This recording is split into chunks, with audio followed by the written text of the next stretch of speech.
அத்தியாயம் 9. ராவணன் ஏதாவது பிரச்சனையா? எதுக்கு இவ்வளோ ஷாக்? அரவிந்த் கேட்டதும் மொபைலை அவனிடம் காட்டினான். இதெல்லாம் என்ன? எனக்கு இது பற்றியெல்லாம் தெரியாது. உண்மையிலேயே தெரியாத பாவனையுடன் அவன் கேட்டான். இதெல்லாம் கருப்பனோட பூஜை சம்பந்தப்பட்ட பொருட்கள், எந்திரங்கள், சில தகடுகள்.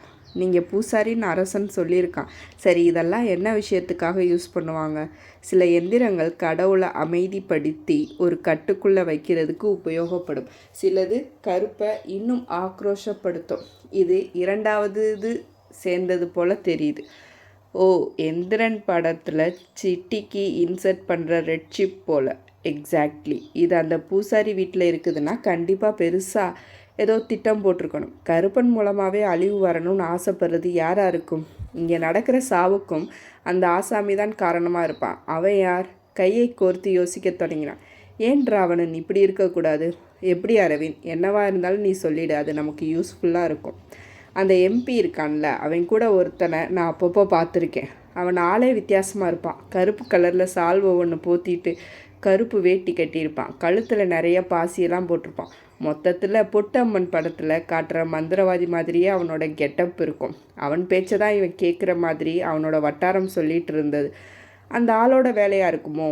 வாய்ப்பு இருக்கு இல்லையா ராவணா? இவன் ஊர் மொத்தத்தையும் கொள்ளையடிக்கணுங்கிற நினப்பில் இருக்கிறவன். அப்போ அவன் என்ன நினப்பில் இருப்பான்? 2 பேரோட கூட்டணியும் காரணம் இல்லாமல் இருக்காது தானே? இவ்வளையே அவனை ஊர் எல்லையில் ஒரு சமயம் பார்த்துருக்கேன்.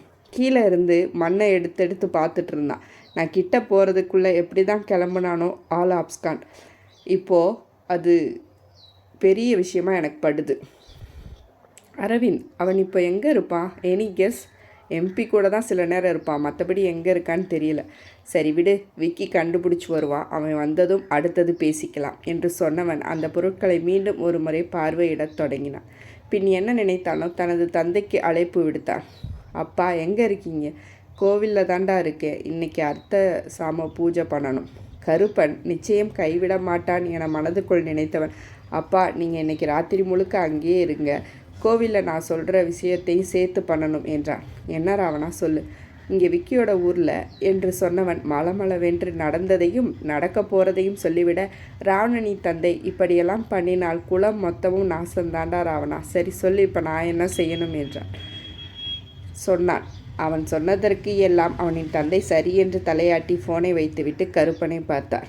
கருப்பா, அக்கிரமம் எல்லாம் இப்போ தலை விரித்து ஆட ஆரம்பிச்சிடுச்சு. நீதான் எல்லாத்தையும் அடக்கணும் என்று வேண்டிக் கொண்டு ராவணன் சொன்னதற்கான ஏற்பாட்டினை ஆரம்பிக்க தொடங்கினான். அரவிந்த் ராவணன் பேசுவதே வைத்த கண் வாங்காமல் பார்க்க, என்ன அரவிந்த் அப்படி பார்க்குற என்றான். இல்லை, எனக்கு கடவுள் நம்பிக்கை இருந்ததில்ல. வீட்டில் எப்போவாவது அம்மா சொன்னால் அவங்களுக்காக நான் வருவேன், அவ்வளோதான். எல்லாத்தையும் கடவுள் தலை மேலே போட்டு தப்பிக்கிற நினைக்கிற ஆள் நான் கிடையாது. ஆனால் நீங்கள் வித்தியாசமாக இருக்கீங்க, அதுதான் அப்படி பார்த்தேன். உனக்கு திருமூலர் தெரியுமா அரவிந்த்?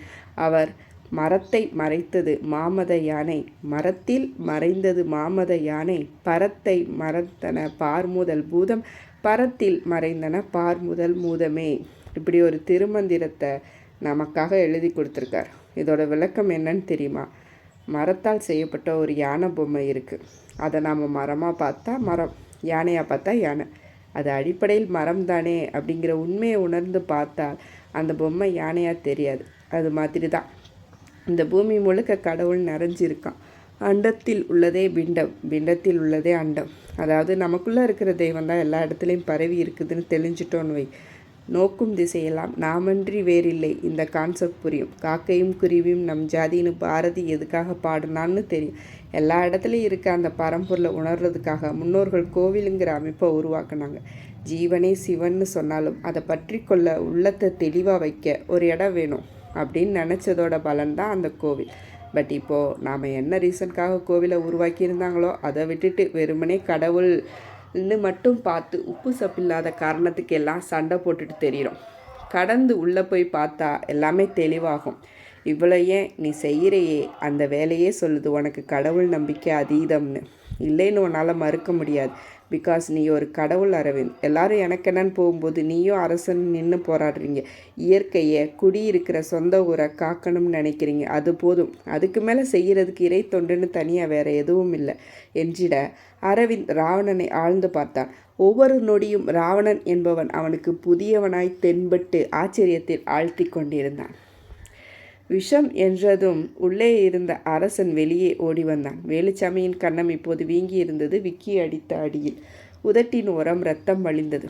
நாயே, விஷம் வச்சு ஊரையே சுடுகாடு ஆக்கணுமா? என்ன இதுக்கு இந்த மாதிரி பண்ணுற? அதுவும் கருப்பன் இருக்கான்னு தெரிஞ்சு இப்படி பண்ணுறதுக்கு எவ்வளோ தைரியம் இருக்கணும்? விக்கிப்பா என்று அரசன் மொபைலை காட்ட விக்கியின் விரல்கள் நடுங்கியது. மீண்டும் ஓர் அறை விட்டான். என்னை விட்டுடுங்க, நான் தப்பு பண்ணிட்டேன், மன்னிச்சிடுங்க, இனி இப்படி பண்ண மாட்டேன். விக்கிப்பா, இவன் வாயிலேயே அந்த தண்ணியை ஊற்றிடுங்க, செத்து ஒளியட்டும். நீ சொன்னால் சரிதான்டா, அதை அவன் வாயில் ஊற்று. வாயை பிடித்து அந்த மீதம் இருந்த நீரை அவனது வாயிலேயே ஊற்றி விட்டிருந்தான் அரசன். ஐயோ, என்னை காப்பாற்றுங்க, காப்பாற்றுங்க. அவன் அலறுவதையே பார்த்து கொண்டிருந்தனர் இருவரும். சில நிமிடங்கள் கழித்து மணியை பார்த்தவன், என்னடா இந்த பன்னாட சாக மாற்றான், விஷம் குடிச்சும் என்றிட, அது மெதுவாக கொள்கிற விஷம். குடித்து 5 மணி நேரம் கழித்து தான் தன்னோட வேலையை காட்டும். என்னை எப்படியாவது காப்பாற்றிடுங்க என்றான் வேலுச்சாமி முனங்களாக. டேய், இது ஆகுறதில்ல. 5 மணி நேரம்லாம் இவன் சாவான்னு என்னால் வெயிட் பண்ண முடியாது. என்ன பண்ணலாம்? ஏதாவது படம் பார்த்துட்டு வருவோமாடா? இந்நேரத்தில் ஷோ ஆரம்பிச்சிடுமே விக்கிப்பா. அப்போது ஹாட் ஸ்டாரில் நம்ம மாயன் சீரியல் பார்ப்போமா? விக்கிப்பா இன்னும் இந்த பழக்கத்தை விடலையா? இப்போ தான் அண்ணான்னு புது சீரியல் அவனோடது வந்திருக்கே, அது பார்க்குறது இல்லையா? பார்ப்பேன் தான், இருந்தாலும் மோஸ்ட் ஃபேவரேட் எண்ணெய் தான்.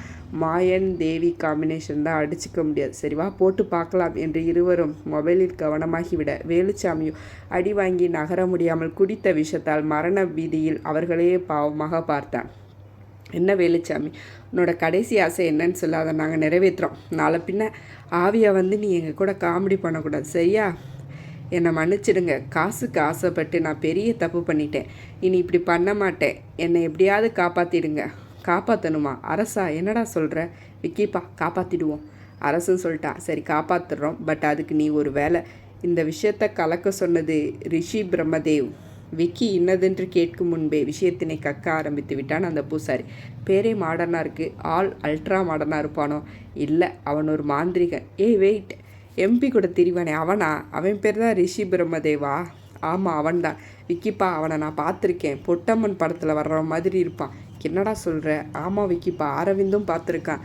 சரி, நீ மேலே சொல்லு. வேலுசாமியை பார்த்து விக்கி கேட்க, அவன் சொல்லித்தான் நான் செஞ்சேன் என்றான் இவன். விஷத்தை கலக்குனது எதுக்காக? கோவிலுக்கு வர்றவங்க யாராவது அந்த தண்ணீர் குடிச்சிட்டு இறந்துட்டே இருக்கணும். அந்த இறப்புகளோட எண்ணிக்கை அதிகமானதும் இந்த ஏரியா முழுக்க தடை செய்யப்பட்ட பகுதியாக மாற்றிடணும் தான் இந்த வேலையை செய்ய சொன்னான். இதை தடை செய்யப்பட்ட பகுதியாக மாற்றிடுறது சரி, இது எதுக்காகடா?